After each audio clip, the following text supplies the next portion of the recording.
Quick morning update.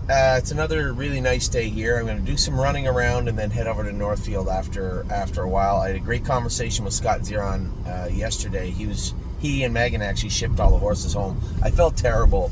I didn't do a video with Megan when I was here. I was just running around, and then James said, "Hey, you guys want to go to lunch?" And his kids were there. His son was there, and those other kids, Jimmy and Mark, were there too. Jimmy Gillespie and Mark McKelvey, and then we took our kids over and went to lunch. And I was just driving away to the farm, like, oh my God, I should have spoke with Megan about the horses for a bit. A lot of people asking for updates on a number of horses, so I'm going to try and get through them. The breakers the other day, Blanton's Blue, I guess, acted up in the post parade. Now, I didn't see the post parade. It was our clients that said he acted up, and I hadn't spoke to Mark yet. Mark had just said, hey, he'd raced in Vernon, and I was trying to set the hobbles properly for him, where I thought they should be for Yonkers, which is exactly what I wanted him to do. And Blanton's Blue was getting a little spicy, a little fresh, and acting up. And now he did boil over behind the gate, going up to the gate. Trotters will do that. As I said to Megan, if he's acting up, the reason we used to always go 2 trips with him, and as a 2-year-old, we used to warm him up really hard last trip, just to thaw him out a little bit and get his head back in the game. And sometimes that was easier said than done. So I had said to Megan, well, the next one's going to be in Buffalo, so train him up real hard. We'll send him to Buffalo, I suspect, with Ryan Swift, and then he'll come back to, if she can take him. I haven't spoken to her yet. And then he can come back and race in Goshen. And then after that, we'll reevaluate. The colt to see where he fits, how he's doing, and whether we have to change our approach also. And then I'll come back and talk to Harry. Also, Really Don't Care had touched her foot and made a break the other day. Now, I didn't really get a clear answer from Mark in the text messages back and forth, but I will call him today, speak to him myself, and just ask him, hey, is she going to get around Yonkers? It's a pretty simple question. And then again, same type of thing, decide where we're going with her next and reevaluate her. Now, who is he going with? That's Chicago Hall. I'm looking.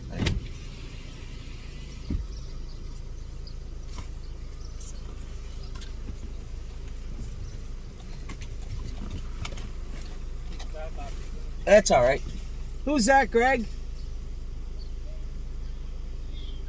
Oh, okay. James Arthur. I just want to go to Chicago if they haven't gone with him yet. So yeah, with Really Don't Care, that's the plan with her also. So train, decide where we're racing her and him, and then reevaluate after. That's the best way I can explain that. I think it's fair.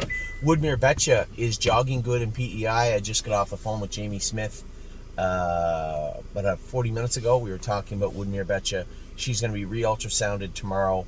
And then again, we're going to make a decision. Both his vet down there, and he thought, would you mind if I sent the ultrasounds to both you, so you can send them to your Dr. Brown and Dr. Latessa? I said, absolutely, no problem.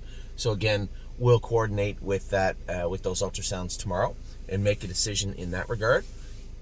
Mountains for All has been sore since the warm-up of his last race.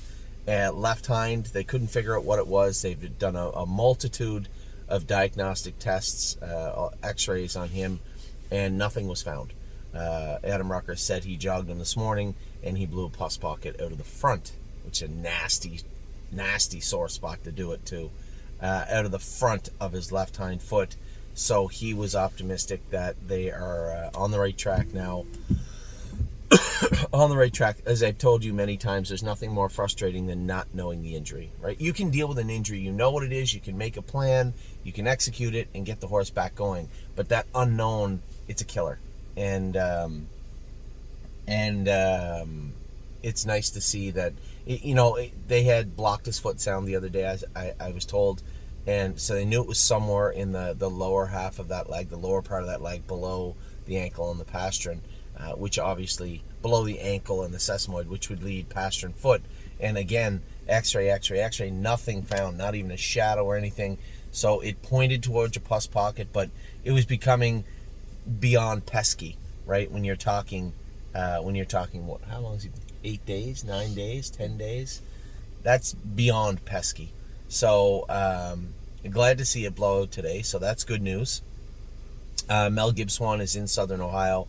A lot of people asking, hey, when will Mel be back? That will be up to Dr. Carter to assess him. I know when Tim sent him down, he said his leg was cooled out and tight.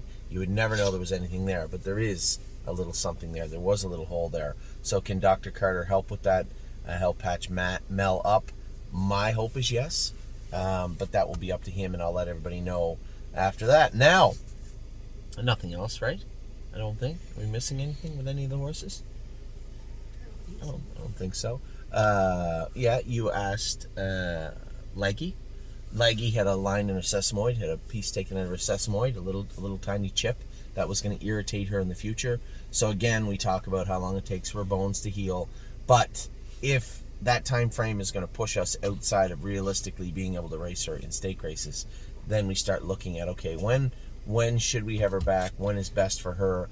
What will that look like? And when can we race her? I've told you guys we have to formulate a better plan to have horses to race from January to March. It just has not worked well for us. We need a better crew. And I'm slowly trying to. What you shouldn't do is sell our good horses like you did this year. But we couldn't race them. We had to rest them at some point. I mean, Spitfire and the other colt that's in, or the other horse that's in Yonkers, Texong, they're anomalies. You can't just usually race those horses straight through. You just beat them up, and asking them to do so is tough. But having said that, the reason we had to sell our horses is because there wasn't places to race them. You give me a Nomers, a 3 Nomers, a 4 trotter, absolutely we'll race them through the winter. But you start looking at horses with 7, 8, 9 parimutuel victories, you're handicapped, right? There's nothing you can do. That is the type of the area I don't like to race in horse racing. That up and down the ladder, we've talked about that a million times. I hate doing that. It's not something I enjoy. I would rather have a stable horse. What I mean is a class they can race in consistently that's the same. Non-winners of 2 through non-winners of 7. That's kind of our overnight bread and butter, aside from open horses, which we'll get a couple more of. But aside from those horses, that's where I like to hang out. Those non-winners of 3,000, 5,000, and I hate doing that. It frustrates me to no end. It just seems like we waste 35% of our races every year on those horses because they have to bounce around. And I don't enjoy it that much, to be honest. But we do have to find a better way forward for there's Jody. We do have to find a better way forward for us this winter, and we'll be exploring a few ideas. But having those horses, like if we have Leggy 100% for December, would it really hurt to race her till February, give her a little break, and then freshen her up? Again, I go back to that time is on my side situation. It's worked. I'm not worried about that. It was a clean line that I'm not worried about. The re-injury for a sesamoid I don't think is very high anyway. It's very low. So I want to look at, again, time is on my side. How does he look in October? Is this something that we can do with these horses that either missed time, had injuries, or for whatever reason could or should or might have a start later in the year? Does it make sense to do that? Because if that's the case, well, that opens up a whole different area for us. So that's the plan. Anyway, moving forward with Leggy in particular, Captain Incredible is coming nice here, training really, really well right now. Melisandre will probably get back to training the end of this week. Slow mile with her. I've been happy with what I've seen. I preached this for a while.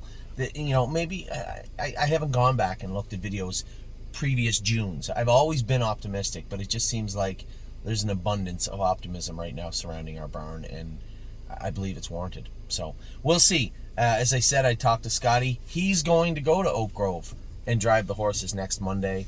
Obviously, if his calendar's open and there's an opportunity, as I said to Amy yesterday, sure, I want to go drive Memento Mori and those horses. Of course I do. Oh, I better tell Steve. But I'm not going to turn down...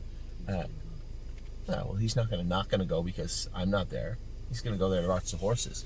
And I might go there if I can to watch the horses, maybe. If there's 2 that I have to go with or something. Again, if there's only 1 division, which is unlikely, then that's a concern too. And sure, I'd like to go drive them, but as an owner and as your partner, if Scott Zeron is available to drive the horses, it's really hard for me to say, don't worry about it. I know. I'll go do it. Memento Mori should be fine. The only concern I would have would be the hobbles on Grand Slam Deal. They were set to the bike at Tim's, the exact same bike, the exact same kind of bike and size of bike is in Oak Grove. So I asked Eric to snap them all on the race bike to go last trip this week. Go a pretty good mile with them. Jimbury, I want a hard mile. The other horse is just a mile in 2.5, 2.6. But I'd like to see Jimbury train tomorrow or Wednesday around 2 minutes, 2:1. Remember, she was a couple of weeks back of hard work. So a little heavy lifting right before her first start might actually help her. So that's where we're at. I wanted to try and catch everybody up. If I missed a horse, years like Anthony, what about this horse? I'm happy to give you any updates you want. The 2-year-olds, I think I updated everybody already. The 3-year-olds, we have a rough idea of where they're going and what they're doing.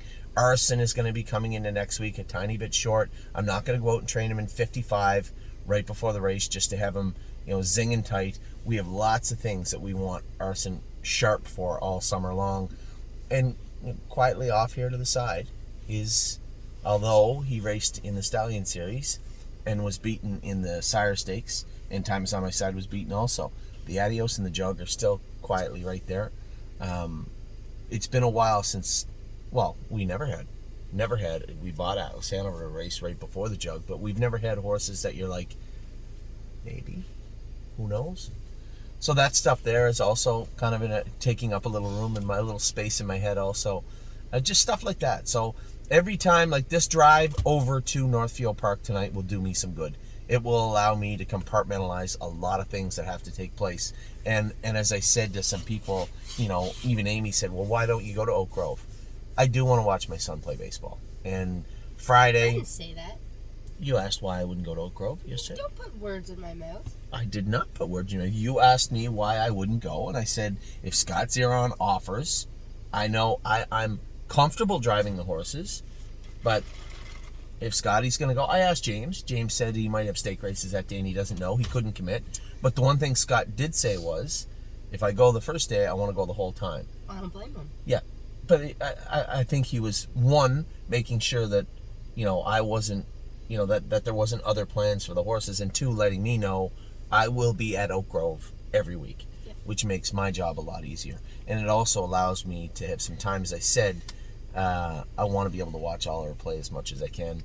And if he has a tournament Friday, Saturdays, and the other thing is, if we get 2-year-olds in Friday, maybe I do have to miss the Friday of his tournament. So I'm hopeful. Listen, I want the horses to race, and I will do everything I can to make sure that the barn is forwardly placed. You guys know that without a doubt.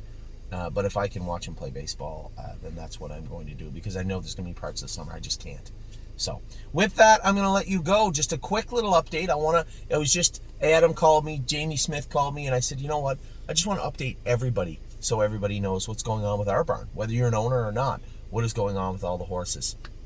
So I've been happy. Delicious Stone, I didn't update anybody on him. He's back. He's going to be in the Aqua Treadmill under Dr. Latessa and Jason's care for the next few days, so we get a look at how his leg is. He's ready to start anytime, but we just don't want to push the button at sooner than we should. So that will always come back to bite you. So with that, I'm going to let you go. Have a wonderful start to your week. I hope you had a great weekend. I know I did. It should be a great week here at the stable. Take care.